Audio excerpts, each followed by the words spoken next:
And now, the moment you've all been waiting for. Lads, I don't know what film you were watching, but it wasn't the same film I saw. I'm all the man you need, Mark. Yeah, I was pretty shocked and appalled. So I'll bring it up, Ted. It wasn't a very good movie. I laughed at it more than I laughed at The Possession.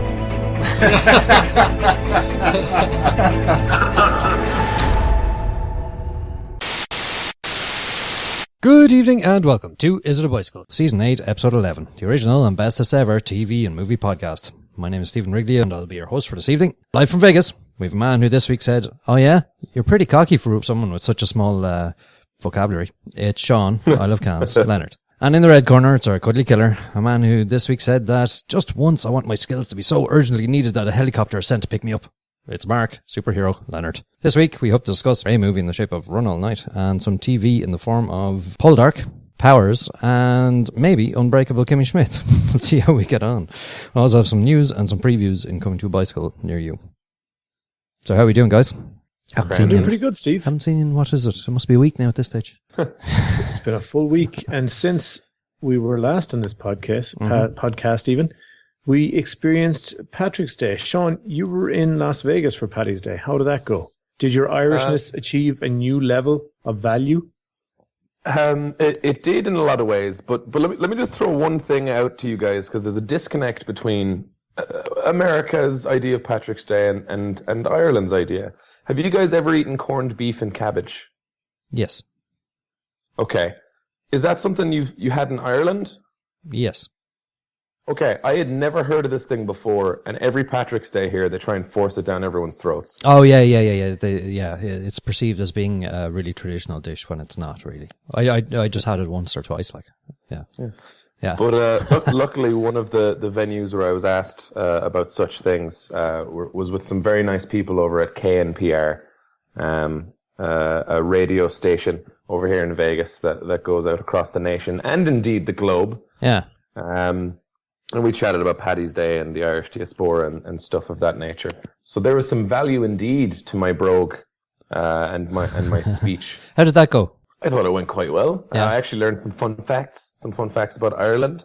Did you know never had any snakes? Not a thing. Didn't have snakes in Ireland. You mean St. Patrick didn't drive them out all by himself, no? I guess we twisted up the story or something. It could have been something more lecherous. I'm not sure. Or metaphorical. I don't really know. Probably metaphorical, all right, yeah. So, was there a parade in Vegas? There were several. There's a big one down in the suburbs in Henderson. That is like the classic, just a lot of people in floats. But there's one downtown that is exclusively for first responders.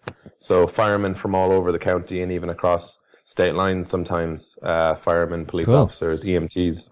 So that's pretty cool. I got to see some pictures from that, but it was on during school hours, so I couldn't exactly mitch. Jesus, school on St. Patrick's Day, sacrilege. Yeah. I know. I tried to tell them it was not flying with anyone or the students that I had to teach. It wasn't really working out. School on Good Friday now and everything, I bet. Ugh. No, we got a good mass in the morning, and then we're down for the local parade, which is it's brilliant. It's real Father Ted stuff, There's a lot of tractors and trucks and school marching bands and that kind of stuff. So yeah, it was good fun. It was funny at one stage. About 50 4-foot tall St. Patrick's went by to a big group. Yeah, it was cool. Yeah. Coo Collins and everything. Anyway, it was good fun. And the weather was the best I've ever experienced on St. Patrick's Day. Ever. Wow. Because it's always, the way it's always raining St. Patrick's Day. Actually, a few years ago it was snowing. But it was a good 15 degrees here. Yeah, it was gorgeous. Nice. Yeah. So what you see this week wasn't on the list. Let's talk about stuff. See anything? Well, I happened to see the second episode of American Crime. Oh, did you? How did that go? Making a complete mockery of my review last week where I said I wouldn't be watching any more of it. Yeah. But to be fair, I did say that American Crime was a really good TV show. It had a lot going for it. It's just not my kind of thing. But it is my wife's kind of thing. And she suggested it. Said, look, we could watch another episode. The latest episode is available. And I said, well, All right, throw it on. It was good. The second episode was good. Was it? They covered a lot of ground, yeah. The characters are all fleshed out another bit. You're starting to see the real impact coming through now, how it's going to be, and it's interesting. It's an interesting story. Like I'm a little bit more invested than I was last week now. In an ideal world, I could just watch The Walking Dead instead. Yeah. But there will be nights when Michelle doesn't want to watch The Walking Dead. She wants something a bit more realistic. To which I say, well, can't we watch The Flash then? But, that never usually goes over that well. Yeah. So we might have to watch another episode or two of American Crime. But it's a high quality TV show, so you can definitely sit there and watch it and take something from it, even if, as I've said numerous occasions, it's not my kind of thing. Yeah. Speaking of The Flash, actually. Yeah. I heard. It's been away. It's been away for a few weeks, right? Yeah. So they've been running these campaigns, showing trailers for the rest of the season. And I saw one, right, that was like big guy voice literally going, "It's a last 15 minutes. You can't miss." Yeah. And I was like, no, really? That specific? Like, so they've got a 15-minute segment. They went, nah, lads, let's just do some cool shit. So I kind of forgotten about it when I watched it there yesterday. But oh my God. They actually did stuff that I would have waited whole seasons to see them do, both in terms of like narrative structure, plot, special effects, superpowery type things. And I was just like, I was completely fucking sold, and it had an awesome hook. It literally was the closest thing you could possibly get to blowing your load and eating it too, or some expression along those lines. Oh, what episode was that? 9, is it? No. Oh, no. Flash. I think it was season 1, episode 15. 15? I think. It's up to 15. You're kidding me. It's been going Is every it that week. long? It just had a 3-week break. It's something like Wow. 15, yeah. I'll be honest, I was partially inebriated watching it. Wow. So everyone looked like they were moving a lot faster. Yeah. So that partially could have something to do with it. But honest to God, I was like, emotions, special effects, Yeah. what's going to happen now? And then I was like, well, I'm going to watch it anyway. But if I wasn't before, I definitely will now. If anyone watched The Flash for a couple episodes and was like, nah, not really for me, watch this episode, the most recent one, because there's nothing really that's changed all that much. Yeah. That's kind of why I stopped watching it. Mm-hmm. Yeah, because it wasn't advancing as, at all, really, in him, let's say. It had different, you know what I mean? Yeah. But that's actually something else I wanted to ask you about. Did they, I don't want any spoilers now, but I'm just curious because I don't know. But are there more than one Flash? Is there like a bad Flash? Well, as we already know from the mid-season finale, there was a character they've taken to calling the Reverse Flash, who they believe is responsible for Barry's mother's murder. The man in the yellow suit. Yeah. So there's an episode called The Man in the Yellow Suit, where there's an awesome Flash battle. And then the most recent episode deals with some stuff like that as well. It's pretty fucking cool. Okay, cool. I got to more of Better Call Saul. Man, this show is so good. Mark, are you still up to date with it? I think I'm a half episode behind, just Steve. But yeah, it's a great show. Oh, it's great show. Go ahead and tell the listeners about it. No, I'm just reaffirming what we've said in past weeks. It's a great show. If you haven't got to it, get to it. It's just brilliant. I don't want to talk about it because I don't want to spoil anything, at all. Because it's so good. One of those that you just can't talk about too much, He's just, actually, I heard, what's his name? Lead guy in it. He was a stand-up comedian. Lead guy in Better Call Saul. Anyone? Thanks, guys. Bob Odenkirk. Yeah, thank you. Nice. He was on Opie and Anthony last week, and I was just listening to him and he's very, very funny, even when he's being serious. Like he is Saul. Like really, it's so funny because his personality is so like him, and. He was just talking about the way he acts and, how he works in the character, and he prefers not to, go back and watch the episode that's just made, because then he feels like he might be trying to get a look or a feel, to his character, that he doesn't need to try and do, and he might overact it then, that kind of way. He's just talking about his methodology. It's really interesting. Yeah, it's worth a listen. He's a really funny guy, personable kind of guy. Anyway, what else I get to? Oh yeah, Counting Cars, Vegas-based one that I watch pretty religiously is back. So it's 4 or 5 seasons deep, and it's as great as ever. Shaun, I think you'd love these guys. You'd really bounce off these guys. It's worth watching an episode just so you get the personality of these guys. Yeah. Excuse me. They're pretty much. What do they talk about? Do they just like price cars and do shady deals and like break kneecaps or what? No, they look like they do that. You know, they're big into their sort of. They're not glam rock, but sort of gothic rock kind of look. You know, like they'd have a. What do you call the owner? He has like a coffin that's, you know, plushed out in his office for having naps in, that kind of stuff. Yeah, no, it's really cool, but it's just their personalities really are fantastic. They're just really nice guys. You'd love to sort of go for a pint with them. Just, they're larger than life, you know, that kind of way.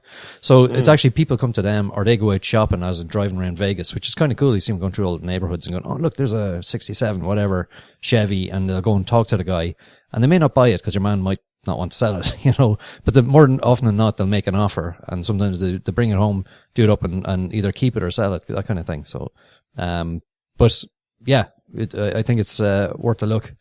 I think you'd get a kick out of it, all right. Speaking of vibing off personalities in TV shows, yeah, I just ate a full first season of a show called Workaholics. Have you guys ever seen this? No. So it's in its 5th season. Like, I was surprised I hadn't heard more about it before beyond a few advertisements I'd see playing in like pubs or whatever. But it's not really about much. It's just a comedy, no laugh track about these 3 guys who are telemarketers and are basically acting like they're still in college. So it's completely just based around, you have to like these guys and their antics. And I think they got the show from being a sketch comedy troupe. So I've been... Oh, so they're all new faces? Sorry. Yeah. They were all sketch comedy guys in one group together. And then they just kind of went, well, let's just have a show where every episode we can come up with a narrative and then put in as much weird shit that you could believe a person would do if they were a functional or at least partly functional alcoholic with a level of narcissism or stupidity equivalent to the stupidest person you've ever met. But they've got some great lines in it. Like, it's the kind of thing they shouldn't be able to sustain, but it's fun every time because you know they're not going to make things better in almost any situation. And like, you feel bad for them sometimes, but the only thing you really get is that, you know what, they actually are mates and they're going to be mates forever. But I've taken some of their verbiage into my vocabulary. So when they think that something is good or cool, no matter what the situation they're in, they describe it as tight butthole. So like, they'll just go, dude, that hat, tight butthole. And when somebody's like behaving in a manner that they believe is not conducive to partying, they're like, you're being so loose of a butthole right now, man. I can't believe how loose your butthole is right now. It's just good. I like it, and it moves really quickly. I'm a big fan. I see. I just looked it up while we're talking here. It's they're on season 5. They've done 64 of these. Mm-hmm. Wow. Mm-hmm. Wow. It must be pretty popular, actually, I guess. What kind of marks are getting? 8.2. Yeah. I must have a look at that. Cool. Mm-hmm. Yeah, I'm still with Elementary, by the way. Oh yeah. Yeah. It just gets better, doesn't it? Yeah, I mean, I've never had a bad thing to say about the show. Yeah. It has better mysteries than any other procedural that I'm watching currently, while having a really interesting overall arc. There's a reason I'm writing a critical paper on it for school. Are you? I didn't know that. Mm-hmm. Cool. Right, let's go and have some news.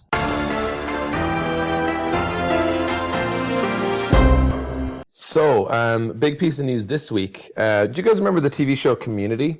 Yeah. So that has been almost cancelled every season it's been on. Yeah. And then they fired the guy who created it, and then they hired him back, and then they cancelled the show. And then Yahoo swooped in and picked it up to give it its 6th season, which just debuted on Tuesday there last on Yahoo Screen. So free to view, new episodes every Tuesday.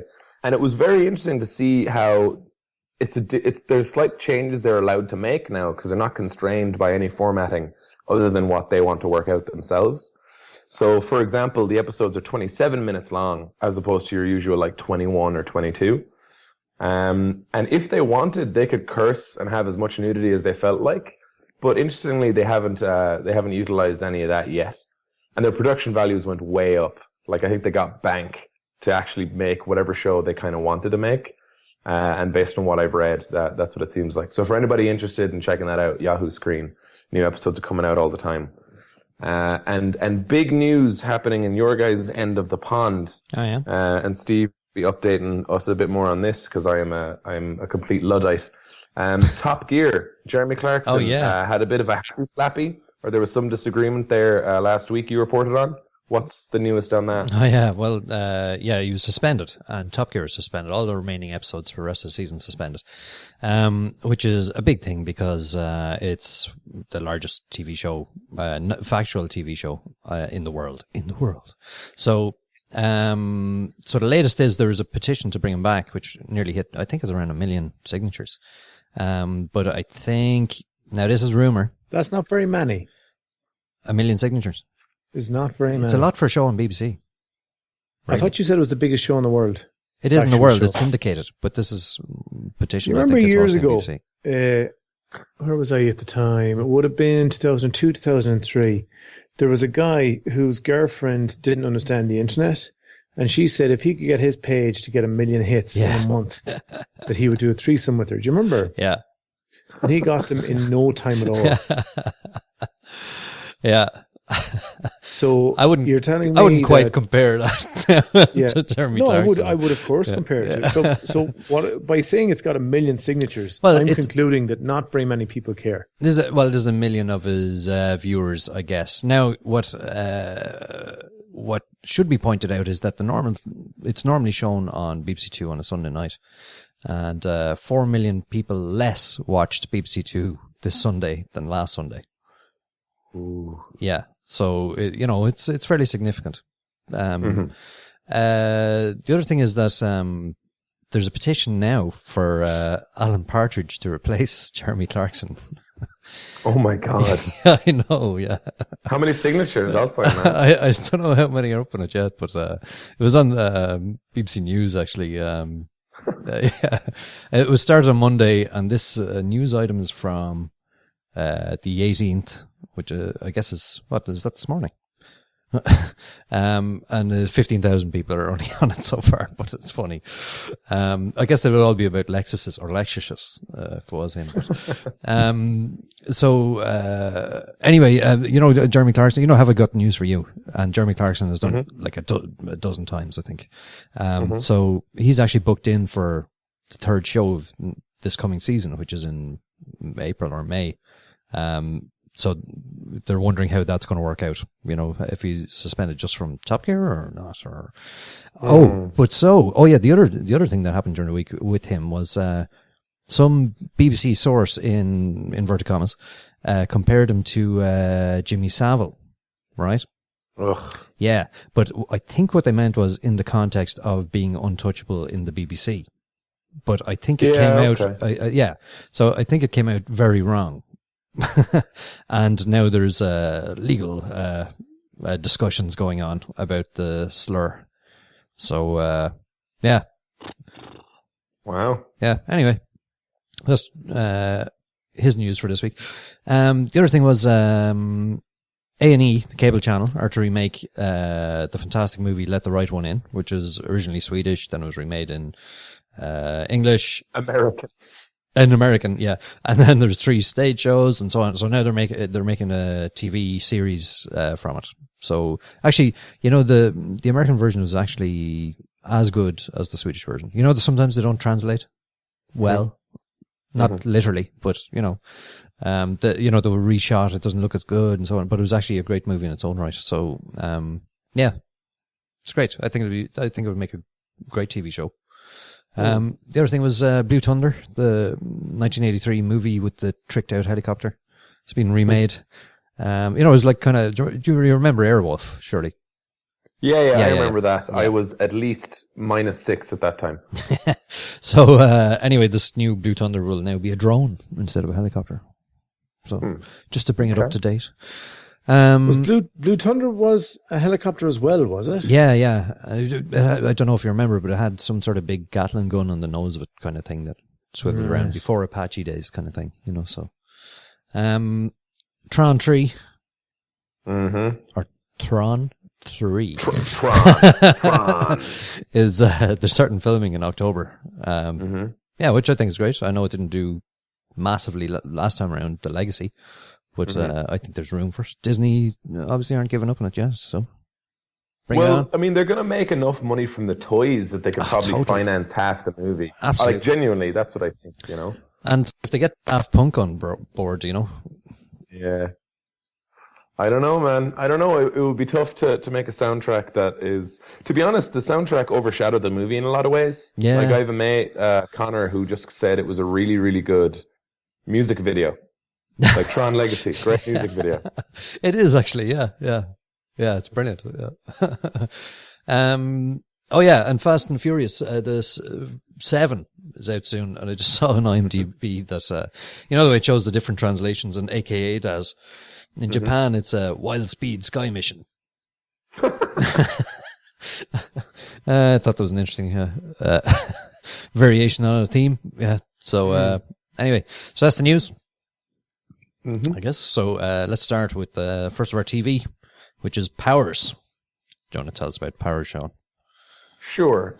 Powers is about a cop who was a former superhero who lost his powers, who then set up, or was a part of setting up the Powers division of the police force, dealing with superpowered criminals, trying to bring them to justice, etc. So a difficult job, to say the least. And it follows him as he's trying to solve various crimes in this world where powers are everywhere. And what people do with them is either heroic, villainous, or just very show-offy. And it's about what the world would look like that. Yeah. Mark, what do you think of this? Well, this seems to have exactly the same storyline as Jessica... A.K.A. Jessica Jones. Thanks, Shaun. As AKA Jessica Jones. The difference being that Jessica Jones is a Marvel superhero and these are, I guess, independent. So it's produced by the PlayStation Network, which is weird. And it's not really sure what it is, I think. It seemed to me like it was starting to be this edgy take on superheroes. So it comes along and goes, right, people in our show, we've got powers. But in this show, we talk about sex. And it was like, that was the major hook. There's some talk about girls philandering with superheroes, getting out touch of superhero juice, if you know what I mean. And when that happened, I kind of went, oh, come on. Is that going to be the thing? Yeah. Like everyone wants to have sex with superheroes because they get a little bit super for a while. And this is all part of how they're edgy. Not just a regular superhero TV show. You know that Marvel stuff? They never talk about sex. Over here we do. The story itself, God, I don't know. It's a very standard superhero fare. I didn't hate this now. I watched it perfectly fine. I enjoyed it as it went along. The effects aren't that bad. There's some pretty decent actors in it. There's some pretty mediocre ones as well, but there are some pretty decent performances in the show. I kind of am coming down a little bit on the middle. I don't like aspects of the premise.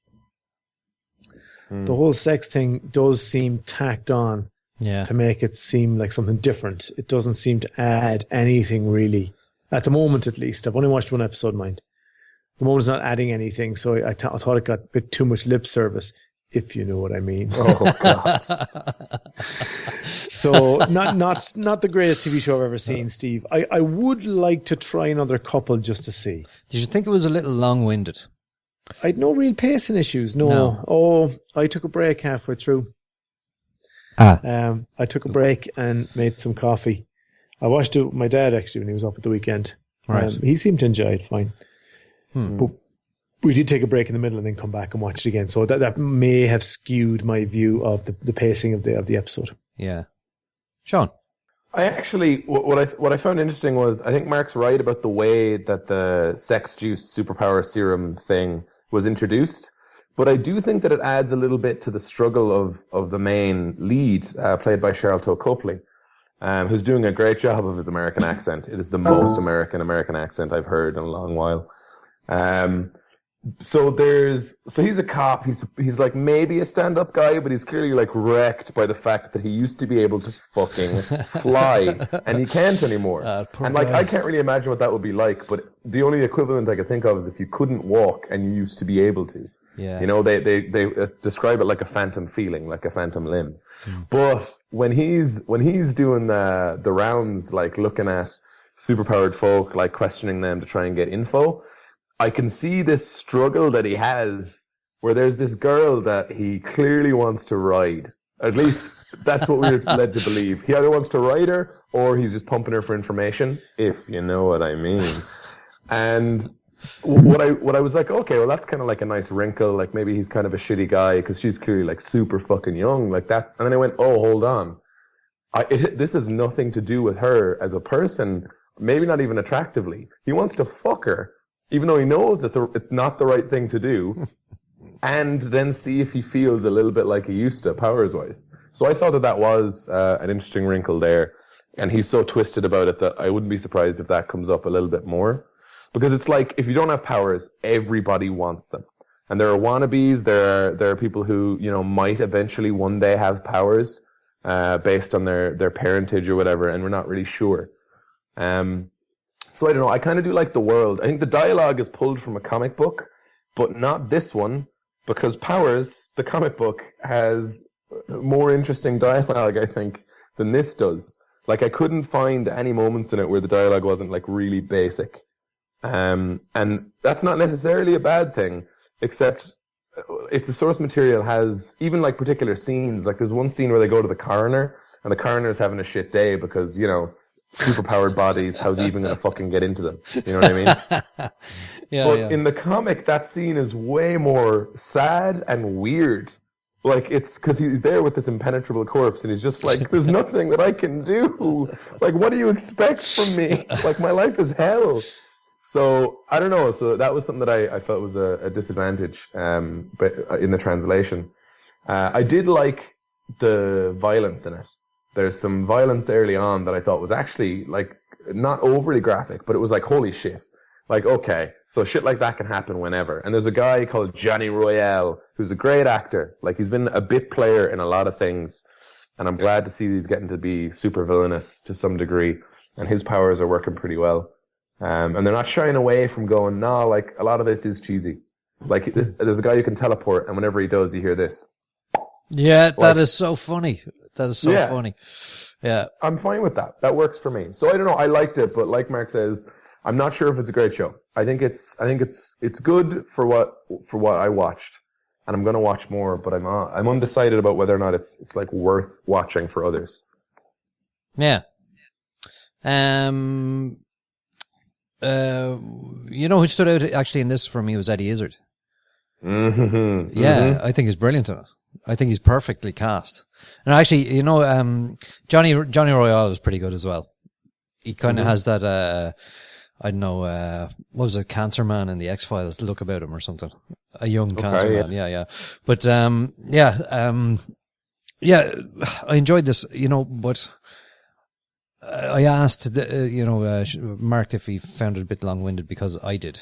I just felt they weren't getting on with it. And yeah, it's a little bit cheesy in places, but you'd expect that from any superhero TV show in my mind. So I'm not too, put off by that, but it was a long episode. It was just, I thought it was really long. It was almost feature length in my head, you know?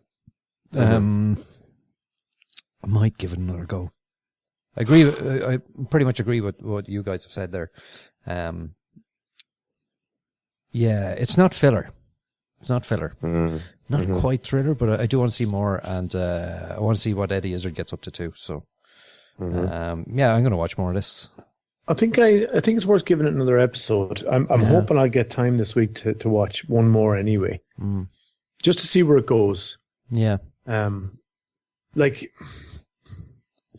I don't know, Steve. It's weak in a lot of spots, I think, and I don't know if it's going to catch up quickly enough. But I think it's worth giving it a shot just to see what they make of it in the coming episodes.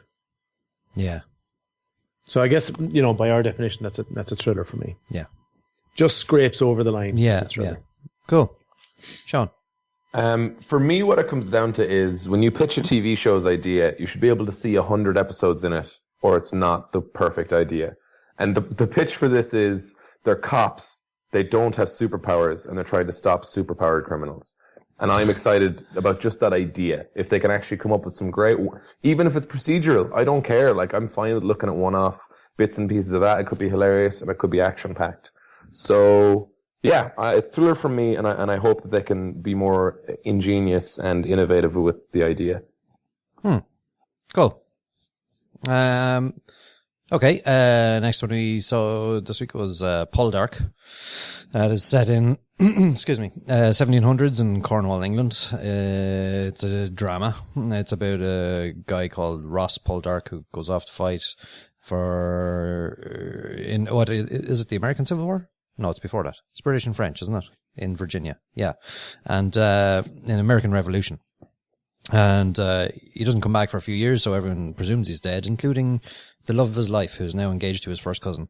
Also, his father's dead, and all his inheritance is in a heap: the house, the lands, everything. So yeah, he comes back to pretty much,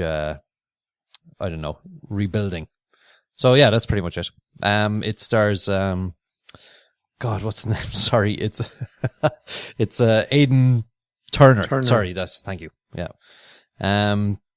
So yeah. So who saw this? What do we think? You saw it, Steve. What do you think? Okay.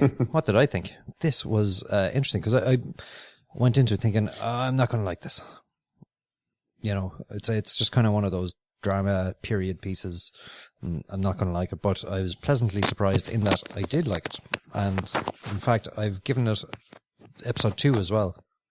And I may watch episode 3. No, I just love the interaction. The script is good. Production is good. Cornwall looks fantastic. Doesn't rain there much, it seems. I love the sort of small villagey feel about it, and as well as the large manors and that kind of stuff. And there's some great characters in it. One in particular being a girl that he sort of saves from a beating at a local mart, and he hires her as his kitchen wench. She becomes a great character. The whole love triangle thing, I love triangle, but it's kind of cool. And he's a very dark and troubled and distraught kind of a guy during the first episode, all right. A lot of things weighing heavy on his mind and stuff he needs to sort out. He's not held in high esteem within his class and all that kind of stuff, but he doesn't seem too worried about it. But it's still affecting his businesses and so on. So, yeah. I think I'll watch more. Yeah, so if you transported this plot to the modern day, right, it would be something like Dallas. You think? No, I know. It would be something like Dallas. Like, we have a love triangle, right? Yep. We have some issues about not having the money you wished you had, right? Now, don't get me wrong. This is a good show. I enjoyed the episode that I watched. It is also not my thing. But I had this conversation actually with my wife because she didn't like it at all. Didn't want to watch it, wasn't interested. Simply because of the setting. Yeah. Because it was set in the 1700s. Yeah. Mike had hated. And then 10 minutes in, I was looking at it going, this is exactly the kind of stuff you watch. Like this could be Revenge. Yeah. Season 1, except that it's set in the 1700s. Yeah. There is a good bit to do with social niceties and that kind of thing too, though. Well, it's a soap, like sorry, I don't mean to be reductive. It is a soap opera of a very high standard set in the 1700s. And this I've been thinking for a couple of days about this, Steve. Like, this put me thinking about how a setting can change the way people view a story. Because if this was like I was wondering what you were going to think of it, because I knew you put this on the list, so I got the impression you must have been enthusiastic about it. Though what you've just told us means you weren't. You didn't think you were going to like it. No, I knew very little about it except that there was high numbers watching the first episode, and Aidan Turner happened to be Irish, so yeah. No, I got that from your review just now, but I was wondering, would you like it? Like, because if something like Revenge or the reboot of Dallas or any of those things was on the show, you probably would have less of a chance of liking it, I would say, than maybe this. Yeah, an even closer comparison is Downton Abbey. I think I didn't like that at all. I've never watched that. Is that set in the modern day? No, it's more of an upstairs downstairs kind of thing. Right. You know that you have your servant class and those who live upstairs. You know, that kind of thing. So it's not too far removed from this. No, yeah, but they're inherent to the time, which is what I was getting at. Oh, yeah, so sorry, the social niceties that you mentioned, like this guy is, the lord of the manor, but at the same time he's doing his own work and probably earning the scorn of his neighbours because of that. Yeah. Right. All of that stuff is part and parcel of 1700s life in Cornwall. Yeah. Right. You would have different social niceties if you were watching the reboot of Dallas. Like, kids would be talking about being cool. Their parents would be trying not to hang out with the shunned couple, who married their cousin or something like that. Every time period that you have has its own social niceties, and this one's no different. Like, but it's essentially just a drama, like with a setting for flavor. Yeah. So it's not my kind of thing. Well acted, well written, well shot. Some really nice shots in this, actually. But God, is it not my kind of program? Did herself turn around and like it by the end of it, or is she still? No, couldn't get over the Couldn't set. get over it. Okay, yeah. It's fair enough. Yeah.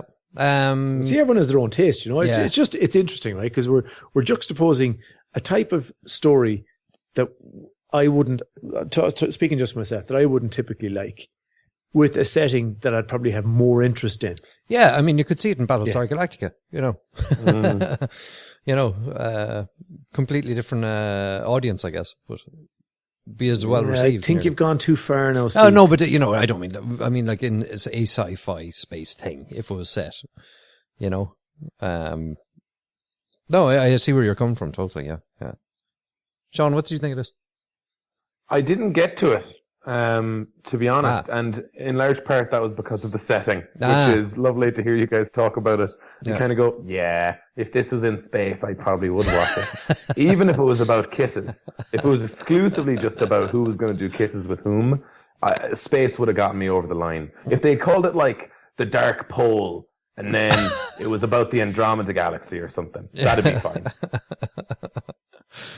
Yeah, I see. Like I say, I think I'm going to continue with this for another few episodes anyway. Yeah. Well, I'm glad that you're in touch with your feminine side, Steve. And let us know how that love triangle worked out, because I probably like yourself, I believe the true love conquers all. Yeah, that remains to be seen, indeed. Yeah. Actually, what did we watch last year that was kind of like this, or not kind of like this, but same kind of era? The one Outlander, the one where your one went back in time. Yeah, you love that show. You and Mike were all about that show. All over it. Yeah. That's back soon as well. So, can't wait. So, Mark, Twitter fitter. Well, I can't wait to find out whether he winds up with the redhead who's supposed to be his servant but plays by her own rules, or if he goes back to that bitch that dumped him for the cousin. She just couldn't wait. Yeah. So if you couldn't tell, I was being sarcastic, and I have no interest in finding out about either of those things. So it's filler for me, I'm afraid, Steve. Yeah. I'm going to give this a throw. Yeah. Actually, I already have by admitting I watched episode 2. So, yeah. So the last one we looked at, Shaun, tell us about it.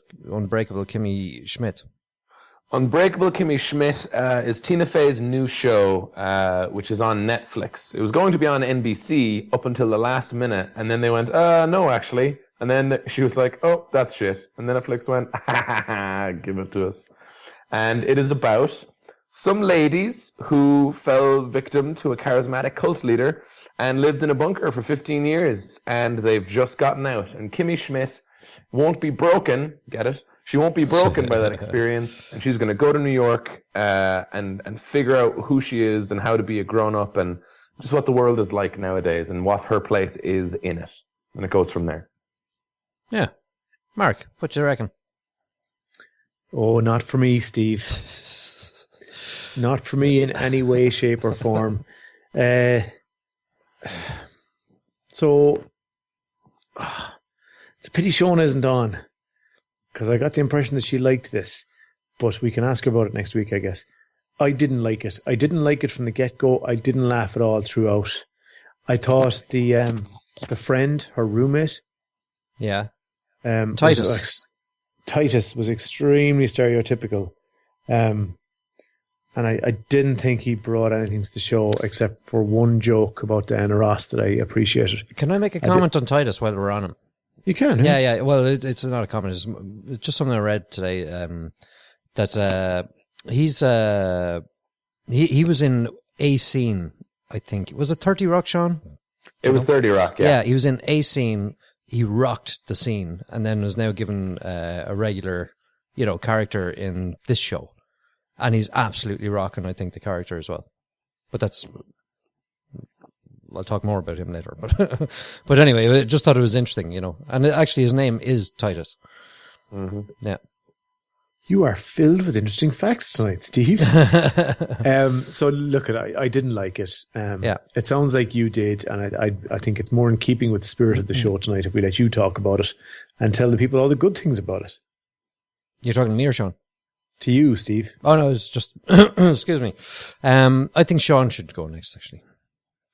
Yeah, guys, don't fight over me. Go, Shaun. Come on, I can go. Yeah. So I've seen every single episode of this show. Not to give away my review. It took me about 2.5 days. This show has the same dexterous writing that 30 Rock had, and it has the same commitment to surrealism and absurdism within the constraints of a world that it creates. Like, it gives its own rules to the world and goes, we will stick with these. Like, we do have rules for it, but they are not the believable, realistic rules of a real-life, actual place. And I love that. Like, I completely love that, because every character they add to it makes that world seem more rich, and you kind of know who they are and what they're like immediately. But they're not one note, because every time they say something, it has a degree of, like, we've thought through this, that I think a lot of shows don't have. Maybe Netflix helped with that because they could just do every episode and then release all of them at once rather than having to keep to a schedule. What I also really like is, for a TV show, you aim for 3 jokes a page. You need to have 3 jokes a page. If it's going to be a comedy, 3 jokes a page is how it works. This doesn't have lines that aren't trying to be jokes, either from the writing or from the performances that they're being given or from the direction or some version of that.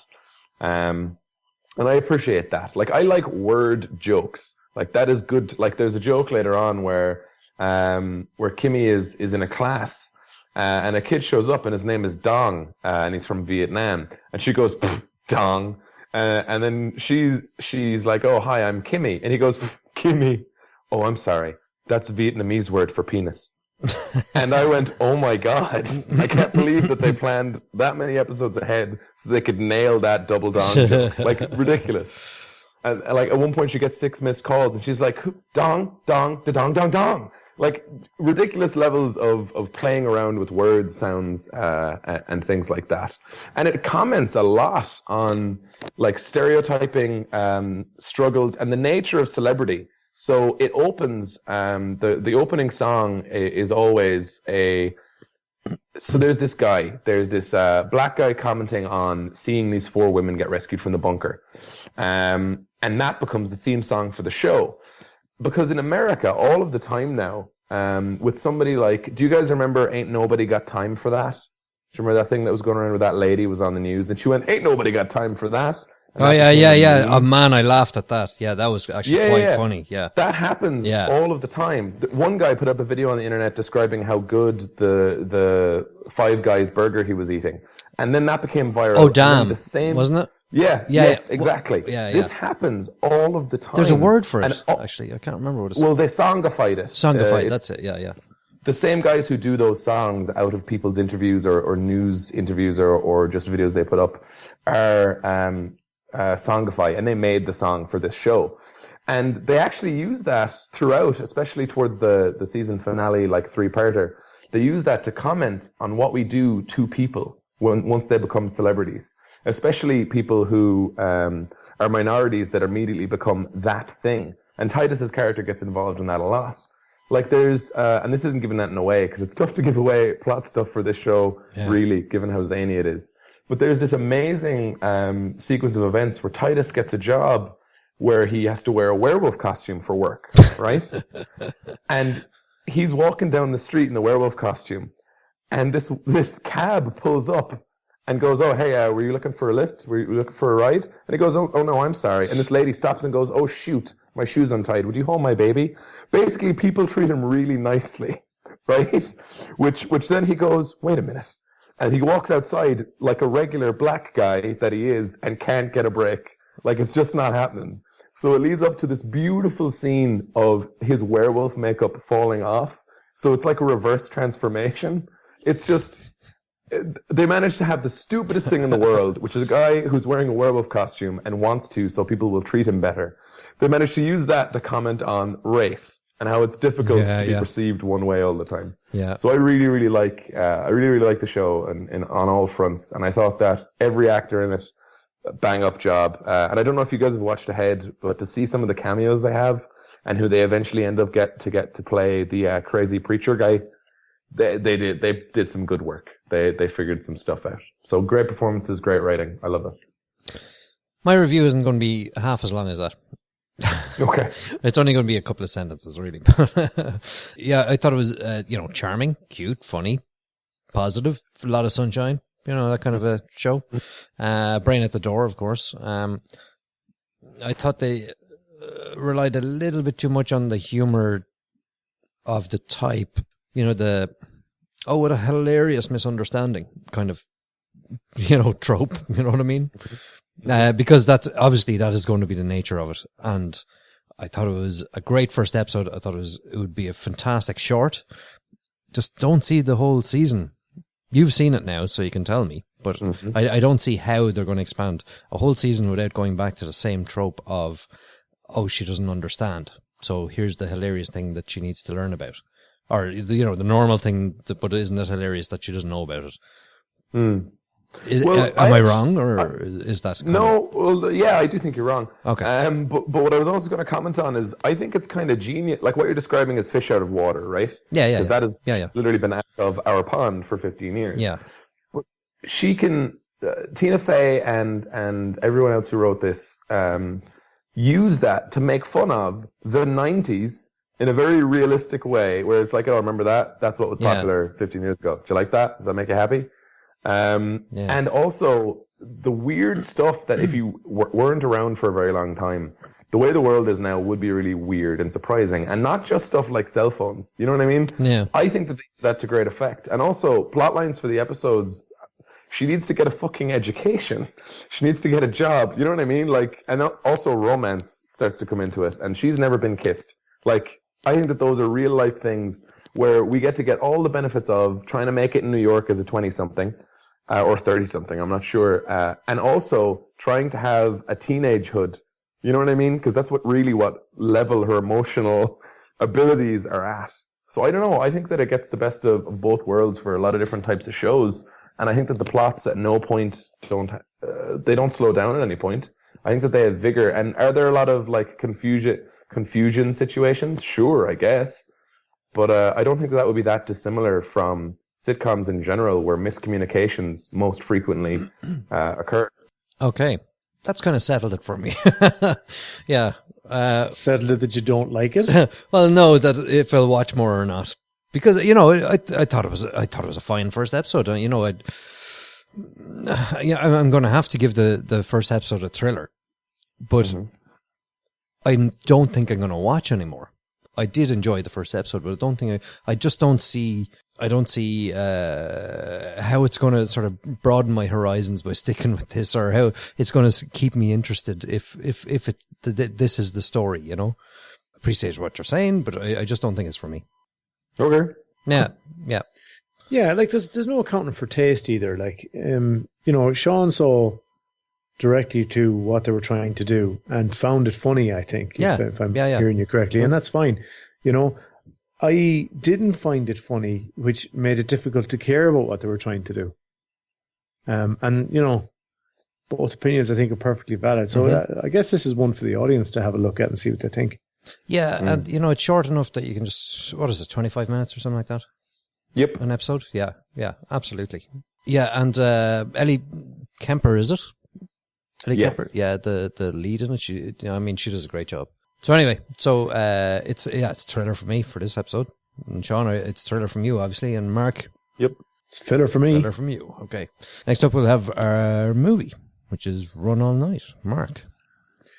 RunAllNight. It's a Liam Neeson film, which means, of course, that he's going to have a special set of skills that are required to help or hinder people involved in the movie. In this particular case, he plays Jimmy Conlon, who is a former, I guess you would call him a strongman for a mob boss. The mob boss has gone legit, and he has gone into drinking as a full-time occupation. Both the mob bosses, who's ably played by Ed Harris, and his sons feature in this. And I'm not actually going to tell you what the motivating event is in this show, because it's given away in the trailer, and I recommend that you don't watch the trailer. Oh, really? I do not watch it. What the hell? I watched it just before I went to see the movie, and I was so sorry that I did, because the first 45 minutes are almost a foregone conclusion. So there's an event between the sons, right? The two sons, and it causes the two dads to get into trouble, despite the fact that they've been lifelong friends. But such is the way of being involved in crime, right? Mm-hmm.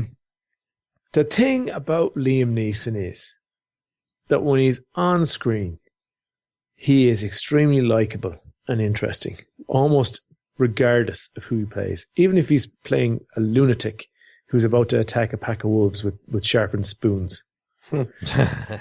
The thing about Taken was that he gave us a character that had this great hero fantasy, because nobody wants anything bad to happen to any of their kids. But if it ever did, wouldn't it be great if you could just destroy the people that did it? Which he did in Taken, and then he keeps on doing it. Although now it's less of a hero fantasy, and now we're just going to see it because it's cool to see a 60-something-year-old kick ass. This film, it does try to be a little different from the Liam Neeson action fare that we've been fed over the past couple of years since Taken did so well. It succeeds at times, but it is very like that. Oh. Particularly when you've got the kids involved, you know? Yeah. And what is the name of the guy from The Killing? Joel Kinnaman? Yes. I think so. Joel Kinnaman plays Liam Neeson's kid and does it very well. And their on-screen chemistry, well, it's not chemistry, right? Because he's an alcoholic, his kid had a terrible childhood. And it's really a film about somebody who's done bad things trying to find a way to live with himself. And it's given context by trying to figure out a relationship with his kid. The film actually works, or at least it worked for me, because the performances of all the cast are really convincing, really convincing. And Liam Neeson does a great job of playing Jimmy Conlon, the man who's haunted by the demons of the past, looking for some kind of redemption, but not expecting to find it. And he's backed up very well by Ed Harris. Ed Harris is great. He's really, really good. So Ed Harris is this, he's kind of like The Godfather Part 3 where he's out, he doesn't want to get pulled back in, but he's still got this core of a guy who used to be a mob boss. And he does an excellent job. And there's a couple of scenes where Ed Harris deals with this family that show it's not a tenderness because he doesn't have that in him, this character, but it's a way of being with people he cares about. That's just very, very congruous with the man that he's playing on screen. So I just thought it was a great performance from all of these guys. So I like Liam Neeson. I had no problem enjoying this film. I'd nearly say I'd watch it again if it was on a plane or something like that. Oh, really? Yeah, I probably would. It was very easy to watch. There is an excellent car chase in the middle of it. And what film doesn't need a good car chase? Excellent car chase in it. It had some... It's tough at times to figure out who the real bad guy is, but there was one antagonist in it who was really, really good. I wonder could I find his name on the interwebs. Right, I don't see him there, so I'm sorry. Common. He's played by Common. He was really good. And he kind of gave you someone that you could be sure that you needed to hate. He was definitely a bad guy, despite everybody else being more or less a bad guy. There's one other thing. Oh yeah, it starts in Medio Terra. It starts off and Liam Neeson is in a certain situation. Yeah. And as soon as, and you know it's going to go 24 hours earlier or 7 weeks earlier or something, right? And as soon as that came up, my wife leans over to me and goes, well, at least we know how it's going to end.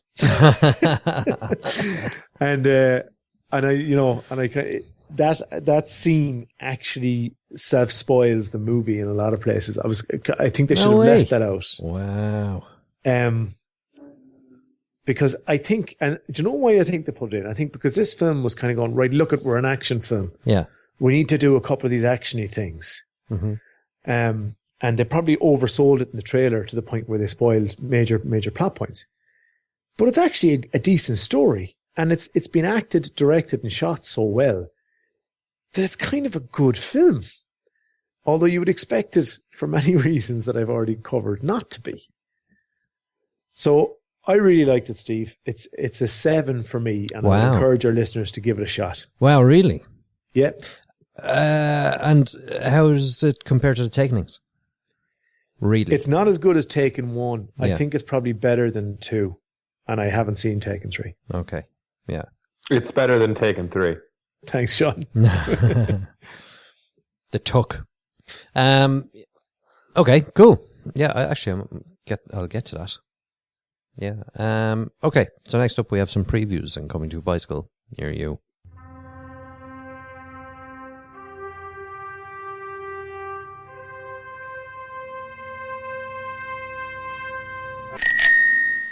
Okay, so the first one we looked at was Match. Mark, you put this on. This is Patrick Stewart. Yeah. Do you know what this reminds me of? Oh. I find, maybe this is a getting older thing, but I find that I'm always looking for films that remind me of films that I liked.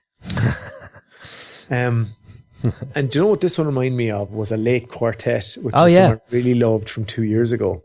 Yeah. And I also love Patrick Stewart because he was in Star Trek The Next Generation. Yeah. So I was hoping this would be some kind of cross between those two. No, it's obviously not, right? But it does have Patrick Stewart. Yeah. And it does feature the fine arts. So Patrick Stewart is a ballet, I don't know what the appropriate term is. He's not a coach, right? Dance instructor. A ballet coach. Yeah. Okay. But a very, very famous one. I'm sure there's probably a French word that describes it that's far more classy than I could ever manage. Yeah. But he is very late in his career and in his life. He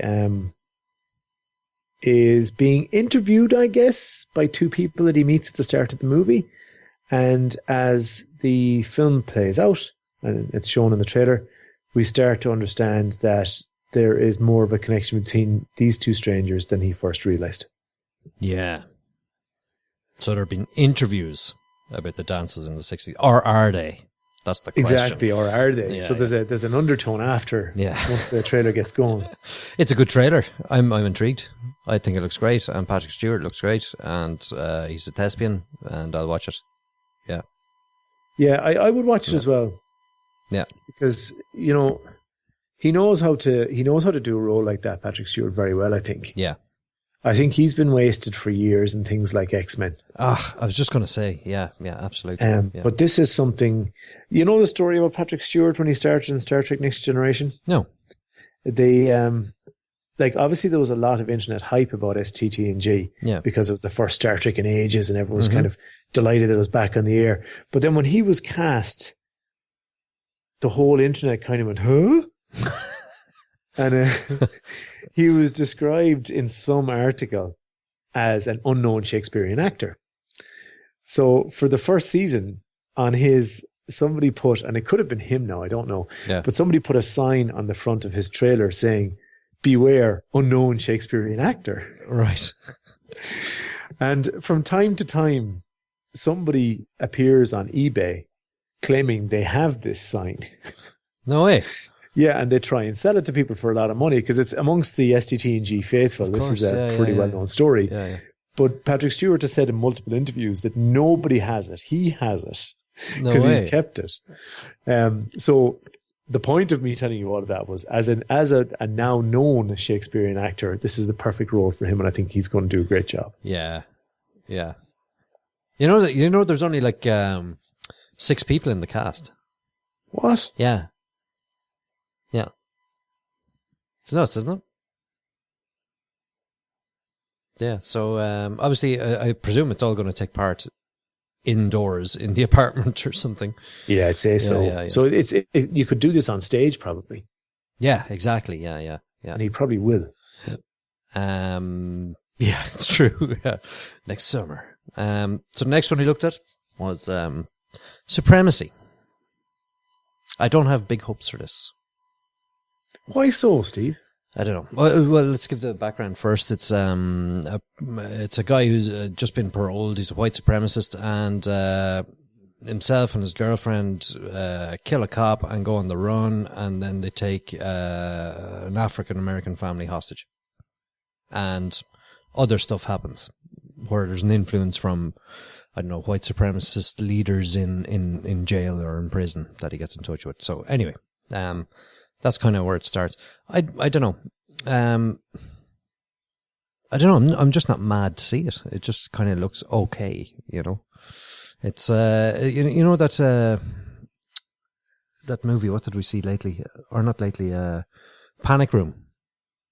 That's kind of what it's reminding me of, which is another kind of movie I didn't have great hopes for, and it didn't turn out to be great either. You know, well, I really liked The Panic Room. Did you? Yeah, but it, you know. Anyway, yeah. It's I don't know. It's got a bit of, I don't know. It looks a bit, you know, Home Alone with guns kind of thing. You know.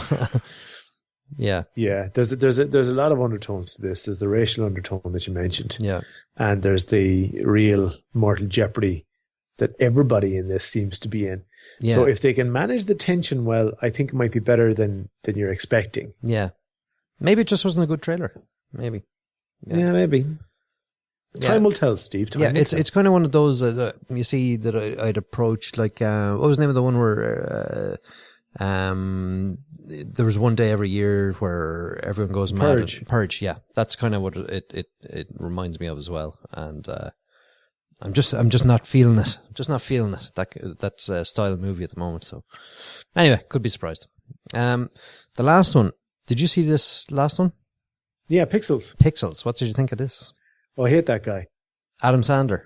Hate him. Yeah, right. He's on my fight list. Right. Some couples have a list of people you're allowed to sleep with if you happen to meet them.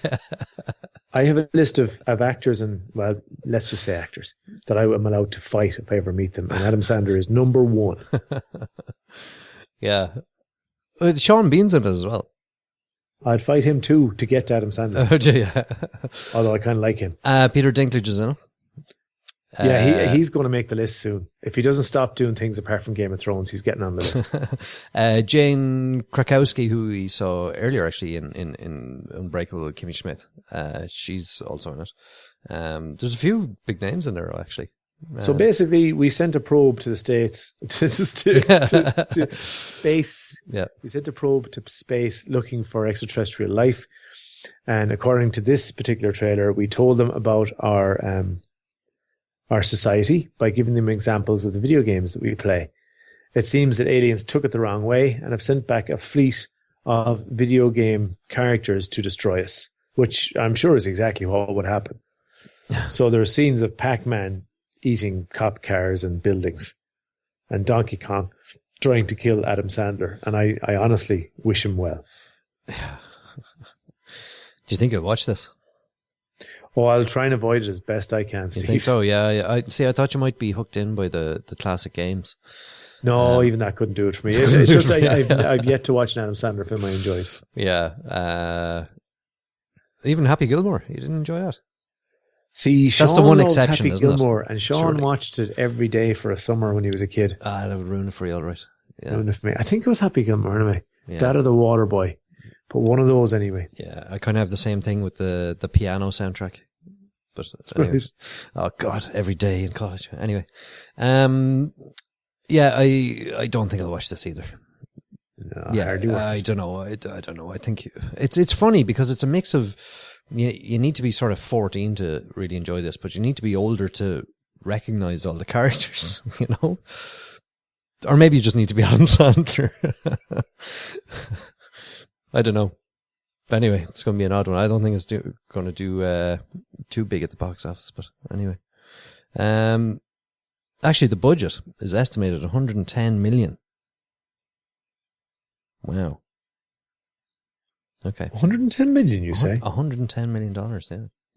Wow. When you think that 50 Shades made 90 million in opening weekend, it needs to do pretty well. It does. Yeah. I'm sure the pitch was good. Anyway, so that's it for this week. Yeah, I think so. Yeah, so from Mark, Steve, and Shaun, stay classy.